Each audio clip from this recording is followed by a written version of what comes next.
Beijing में Putin और she एक साथ है। ज़ेलेंस्की को क्या बारूदी आघात मिलने वाला है, ये पॉइंटर्स आपके सामने रखते हैं एक-एक करके। जून में दरअसल स्विट्जरलैंड में शांति सम्मेलन हुआ, ज़ेलेंस्की की अपील पर यह सम्मेलन हुआ। 120 देशों को इसमें न्योता मिला था। हालांकि चीन को भी बुलाया गया है इसमें और रूस को न्योता नहीं है। यूक्रेनी जंग में शांति की यहां पर बात होगी। और कल मुझे याद है professor Amitabh, loud and clear में हमने ये चर्चा भी की थी कि जून में होने वाले इस सम्मेलन में आखिर चीन का क्या रुख रहता है, इस पर राष्ट्रपति पुतिन की भी नजर है। अब यूक्रेन के शांति सम्मेलन में चीन शामिल नहीं होगा, यह साफ कर दिया गया है पुतिन की करीबी की तरफ से कि पुतिन की बीजिंग यात्रा के वक्त और चीन का यह इंकार जो सामने नजर आ रहा है, यह जाहिर सी बात है एक बहुत बड़ा मैसेज भी है। और रूस के बिना यूक्रेन युद्ध पर चर्चा के मायने ही नहीं है, ये बात भी वो कह रहे हैं। लेकिन विनय सर, एक क्विक रिएक्शन आपसे चाहूंगी, क्योंकि ये समझाइए कि यूरोप दौरे के बाद इन दोनों की मुलाकात के मायने किस तरीके से इंपॉर्टेंट हो जाते हैं। रूस के ऊपर यूक्रेन इन्वेजन के दौरान लगे सैंक्शंस के बाद क्या चाइना अपने आप को एक ऑल्टरनेट के तौर पर देख रहा है यहां पर ट्रेड और एनर्जी के लिहाज से? क्या यूरोप से कोई संदेश लेकर शी जिनपिंग आए हैं जो आज की इस टेबल पर वार्ता का विषय हो सकते हैं?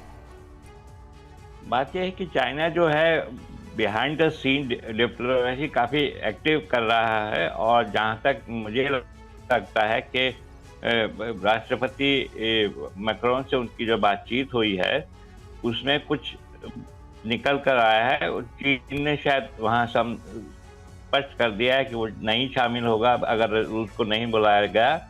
और पेरिस में वो यूरोपियन यूनियन की उनसे भी मुलाकात हुई, उनसे भी मुलाकात हुई थी। पर और मुझे लगता है कि चीन कुछ कर रहा है, क्योंकि इधर मॉस्को में कहा जा रहा है कि चीन के कुछ सुझाव जो हैं वो बड़े सक्रिय सकारात्मक हैं और उन पर विचार किया जा सकता है। और रूस जो है मेरे ख्याल से इस मामले को आगे और बढ़ाएगा। और तो यहाँ भी कहा जा रहा है कि उसको खत्म किया जा सकता है युद्ध को, पर वो चाहते हैं कि 20 मई से पहले हो कोई अगर समझौता हो। पर टाइम तो बहुत कम रह गया है। Exactly. बिल्कुल सर, तो और ये जो 20 मई की तारीख है बेहद करीब है और ऐसे में जो हालात बनते हुए नजर आ रहे, कम से कम अभी किस तरह से हालात शांति की तरफ बढ़ेंगे ऐसा होता हुआ नजर नहीं आ रहा है। इस बीच एक और बड़ी खबर का सर रुख कर रहे हैं। मेलिंस्की में रूस का ड्रोन हमला हुआ है, यूक्रेन सैन्य वाहन को उड़ाया गया। रूसी हमले में यूक्रेनी सेना को भारी नुकसान की खबर है।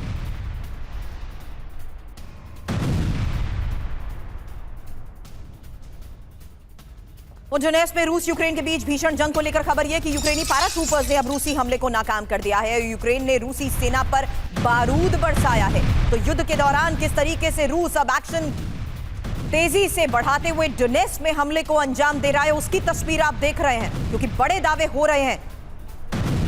हालांकि यूक्रेन यह कह रहा है कि रूसी हमले को नाकाम कर दिया गया है।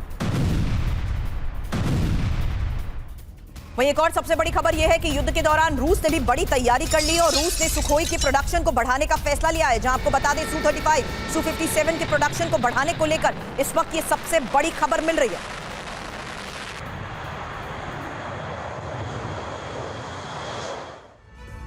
तो चीन में है प्रेसिडेंट व्लादिमीर पुतिन, यूक्रेन में सुखोई से होगा संहार। क्या पूरी रणनीति नजर आ रही है आप समझिए। रूस ने सुखोई 35 का प्रोडक्शन बढ़ा दिया है, तेजी के साथ 200 सुखोई 35 बना रहा है रूस। सुखोई 35 4++ जनरेशन फाइटर जेट है।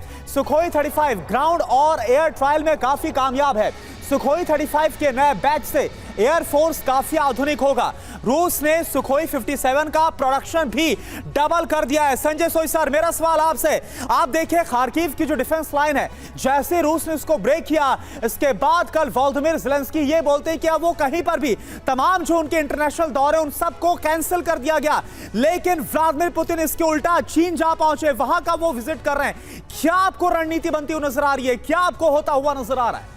देखिए, यहाँ पर जिस प्रकार से यूक्रेन को बहुत बड़ा झटका लगा, क्योंकि रशिया ने काफ़ी बड़ा सरप्राइज दिया है। पहले उन्होंने सूमी की तरफ मूवमेंट की थी, फिर अचानक खार्किव पर हमला किया और यूक्रेनी सेना जो पहले नंबर्स काफ़ी कम थे और पश्चिमी देशों से अभी उनको सप्लाई हथियारों की नहीं मिली थी, रशिया ने इसका फ़ायदा उठाते हुए, जबकि उनकी तैयारी सबसे कम थी, उसको लेते हुए खार्किव में एक ब्रेक थ्रू काफ़ी बड़ा उन्हें मिला और काफ़ी सफलता मिली है। और जो पिछली लाइन जहाँ तक रशिया ने खोया था वहाँ तक उन्होंने कब्जा कर लिया है। तो ये देखते हुए वाकई में यूक्रेन में भी काफ़ी चिंता है कि एक तो मोराल भी काफ़ी लो है, काफ़ी भारी कैजुअल्टीज हो रही हैं, और रशिया ने जिस प्रकार से, जैसे मैं फौजी हूँ, शॉक इफेक्ट दिया कि भारी बम्बार्डमेंट खार्किव में किया जा रहा है ताकि उनको झटका लगे, और यूक्रेनी सैनिकों का मोराल, जो खबरें आ रही हैं, वो अभी काफी डाउन हो गया है कैजुअल्टीज के बाद। ब्रेक थ्रू की जो बात आप कह रहे हैं संजय सोई सर, क्या ये इसी बात का नतीजा है? क्योंकि चीन दौरे से पहले पुतिन का ये ऑर्डर, जहां यूक्रेन में विध्वंसक हमले के आदेश दिए गए और पुतिन के निर्देश के बाद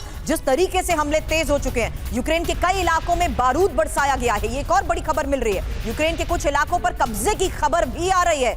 अब पुतिन का ये ऑर्डर आखिर है क्या, इस बारे में एक एक इंफॉर्मेशन आपके सामने रखते हैं, और ये लोकेशन जरा समझिएगा इसी ग्राफिक्स के जरिए कि आखिर किस तरीके से अलग अलग स्तर पर अब ऑपरेशंस को अंजाम दिया जा रहा है और किस तरीके से इलाकों पर कब्जे की बात कही जा रही है। अब खार्किव और ज़पोरिज़िया को लेकर करुणा, सबसे पहले ये इंफॉर्मेशन है, जहां देखिए खार्किव में 2 इलाकों पर कब्जे की बात कही जा रही है, जिसमें ग्लोबोकोय और लुक्सियंसी पर कब्जे का दावा किया जा रहा है, और खार्किव के अंदर तक रूसी फौज शामिल हो चुकी है, यह दावा किया जा रहा है। बिल्कुल, और देखिए आपने खार्किव समझाया, लेकिन ज़पोरिज़िया को भी अगर हम देखें तो यहां पर यूक्रेनी कब्जे वाले इलाके में इस वक्त भीषण हमले हो रहे हैं।